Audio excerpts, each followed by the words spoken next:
जय लक्ष्मी माता। साथियों, आप सभी का इस वीडियो में हार्दिक स्वागत है।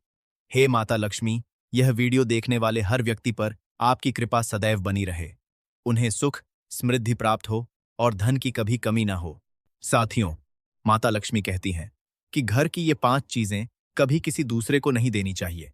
हमारे हाथों से दान की गई ये 5 वस्तुएं हमें भयंकर संकट में डाल सकती हैं। इसलिए आज हम आपको माता लक्ष्मी द्वारा सुनाई गई एक प्राचीन कथा सुनाने जा रहे हैं। इस कथा के माध्यम से आपको पता चलेगा कि एक स्त्री को अपने घर की कौन-कौन सी चीजें किसी दूसरे को नहीं देनी चाहिए। जो स्त्री ये वस्तुएं दूसरों को दे देती है, माता लक्ष्मी उसका घर छोड़ देती हैं। इससे घर में सुख, समृद्धि और ऐश्वर्य कम हो जाता है, शांति चली जाती है और धन की कमी आने लगती है। इसलिए मित्रों, इस कथा को पूरा अवश्य सुनिए, क्योंकि अधूरा ज्ञान बहुत घातक होता है। जो व्यक्ति इस कथा को पूरा सुनता है, माता लक्ष्मी उसकी झोली खुशियों से भर देती हैं। तो चलिए बिना देर किए कथा शुरू करते हैं। लेकिन उससे पहले वीडियो को लाइक और चैनल को सब्सक्राइब करके कमेंट में जय लक्ष्मी माता अवश्य लिखिए। मित्रों, प्राचीन समय की बात है। मध्य देश में एक बहुत ही सुंदर नगर था। उस नगर में सुकन्या नाम की एक स्त्री अपने पति और सास ससुर के साथ रहती थी। सुकन्या एक पतिव्रता नारी थी, जो सत्य और धर्म का पालन करती थी तथा गृह कार्य में निपुण थी। उसका स्वभाव अत्यंत दयालु था। वह हमेशा दूसरों की सहायता करती थी। सुकन्या के पति संजय एक व्यापारी थे। उनकी अनाज की दुकान थी, जहां वे लोगों की आवश्यक वस्तुएं बेचते थे। सुकन्या अपने पति से बहुत प्रेम करती थी और उन्हें ही अपना परमेश्वर मानती थी। वह रोज अपने पति से पहले उठ जाती, घर का आंगन साफ करती, रंगोली बनाकर आंगन सजाती, फिर स्नान करके तुलसी को जल चढ़ाती और देवी देवताओं की पूजा करती। सुकन्या कभी किसी का अपमान नहीं करती थी। वह सभी से मधुर वाणी में बात करती थी। लोग उसे देखकर कहते थे कि यह तो साक्षात लक्ष्मी के समान गुणों वाली स्त्री है। इसके अलावा सुकन्या दान पुण्य करने में कभी पीछे नहीं हटती थी। उसके द्वार पर जो भी याचक आता, वह उसे खाली हाथ वापस नहीं भेजती थी। कोई भूखा आता तो उसे भरपेट भोजन करवाकर ही भेजती। उसके पड़ोसी भी उसकी बहुत प्रशंसा करते थे। वे कहते थे कि यह सुकन्या तो साक्षात देवी अन्नपूर्णा का रूप है। लेकिन इतनी प्रशंसा सुनने के बाद भी सुकन्या को कभी घमंड नहीं हुआ। एक दिन उसकी एक पड़ोसन उसके घर आई। सुकन्या ने उसका स्वागत किया और पूछा, बहन, आज किस काम से आई हो? यदि तुम्हें किसी वस्तु की आवश्यकता है तो निसंकोच मांग लो। पड़ोसन बोली, दीदी, आज मेरे घर बहुत मेहमान आए हैं। उनके लिए मुझे रोटियां बनानी हैं। इसलिए मैं तुमसे चकला, बेलन और तवा मांगने आई हूं। सुकन्या बोली, इसमें क्या बड़ी बात है बहन? अभी मुझे इनकी आवश्यकता नहीं है। तुम इन्हें ले जाओ। और वह रसोई से चकला, बेलन और तवा लाकर उसे दे देती है। कुछ समय बाद दूसरी स्त्री उसके घर आती है और कहती है, बहन, मेरा झाड़ू टूट गया है। क्या तुम अपना झाड़ू मुझे दे सकती हो? सुकन्या तुरंत अपना झाड़ू भी उसे दे देती है। फिर एक और स्त्री आती है और कहती है, आज मेरी बेटी को देखने के लिए लड़के वाले आने वाले हैं। मेरे पास पहनने के लिए अच्छे कपड़े और गहने नहीं हैं। कृपया अपने कुछ गहने और साड़ी मुझे दे दो। सुकन्या दया करके अपने गहने और साड़ी भी उसे दे देती है।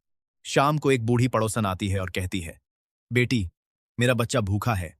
क्या थोड़ा दूध मिल सकता है? सुकन्या उसे भी दूध दे देती है। इस प्रकार सुकन्या सभी की सहायता करती रहती है। लेकिन अगले दिन सुबह एक आदमी दौड़ता हुआ आता है और उसके पति से कहता है कि रात में उनकी दुकान लूट ली गई। सारा सामान और धन चोरी हो गया। संजय भागकर दुकान पर जाते हैं और देखते हैं कि सब कुछ लुट चुका है। वे दुखी होकर घर लौटते हैं। सुकन्या उन्हें सांत्वना देती है और कहती है कि घर में रखा धन फिर से व्यापार शुरू करने में काम आएगा। लेकिन जब वे घर का संदूक खोलते हैं तो वह भी खाली मिलता है। संजय क्रोधित होकर सुकन्या को दोष देने लगते हैं। सास भी उसे डांटती है और कहती है कि दूसरों को घर की चीजें बांटने का यही परिणाम है। सुकन्या बताती है कि उसने अपने कुछ गहने पड़ोसन को दिए थे। वह उन्हें वापस लेने जाती है, लेकिन वह स्त्री घर छोड़कर भाग चुकी होती है। अब संजय और भी क्रोधित हो जाते हैं और सुकन्या को घर से निकाल देते हैं। रोती हुई सुकन्या माता लक्ष्मी के मंदिर पहुंचती है और प्रार्थना करती है, हे माता, मैंने ऐसा कौन सा पाप किया कि आप मुझसे नाराज हो गईं? दुखी होकर वह नदी में कूदकर प्राण देने जाती है। तभी माता लक्ष्मी प्रकट होती हैं और कहती हैं, रुको सुकन्या, आत्महत्या बहुत बड़ा पाप है। सुकन्या रोते हुए कहती है, माता, मेरे पति ने मुझे त्याग दिया है। मेरे कारण ही यह सब हुआ है। तब माता लक्ष्मी कहती हैं, यह सब तुम्हारी कुछ गलतियों के कारण हुआ। तुमने अनजाने में ऐसी वस्तुओं का दान कर दिया जिन्हें किसी स्त्री को कभी नहीं देना चाहिए। माता लक्ष्मी आगे कहती हैं, 1. चकला, बेलन और तवा। रसोई की ये वस्तुएं बहुत पवित्र मानी जाती हैं। इन्हें दूसरों को देने से घर की समृद्धि चली जाती है। 2. झाड़ू। झाड़ू में माता लक्ष्मी का वास माना जाता है।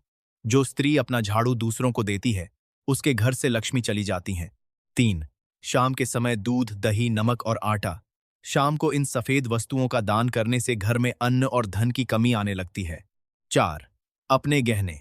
विवाहित स्त्री को अपने गहने किसी दूसरी स्त्री को नहीं देने चाहिए। इससे पति पत्नी के बीच कलह बढ़ता है। 5. सुबह। सुबह दूध का दान। बिना सोच समझे सुबह दूध दान करने से घर में आर्थिक संकट आ सकता है। सुकन्या हाथ जोड़कर कहती है, माता, मुझसे बहुत बड़ी गलती हो गई, कृपया मुझे क्षमा करें। माता लक्ष्मी कहती हैं, तुमने अपने दुखों के रूप में दंड भोग लिया है, अब मैं तुम्हें क्षमा करती हूं। इसके बाद माता लक्ष्मी अंतर्ध्यान हो जाती हैं। उसी समय उसके पति भी उसे खोजते हुए वहां पहुंचते हैं और क्षमा मांगते हैं। वे बताते हैं कि उनका सारा धन वापस मिल गया है। सुकन्या प्रसन्न होकर अपने पति के साथ घर लौट आती है। माता लक्ष्मी की कृपा से उनके घर में फिर से सुख समृद्धि आ जाती है। साथियों, इस कथा से आपको भी पता चल गया होगा कि स्त्रियों को घर की कौन सी वस्तुएं दूसरों को नहीं देनी चाहिए। यदि आपको यह वीडियो पसंद आया हो तो वीडियो को लाइक और चैनल को सब्सक्राइब करना न भूलें। कमेंट में जय माता लक्ष्मी अवश्य लिखें। धन्यवाद।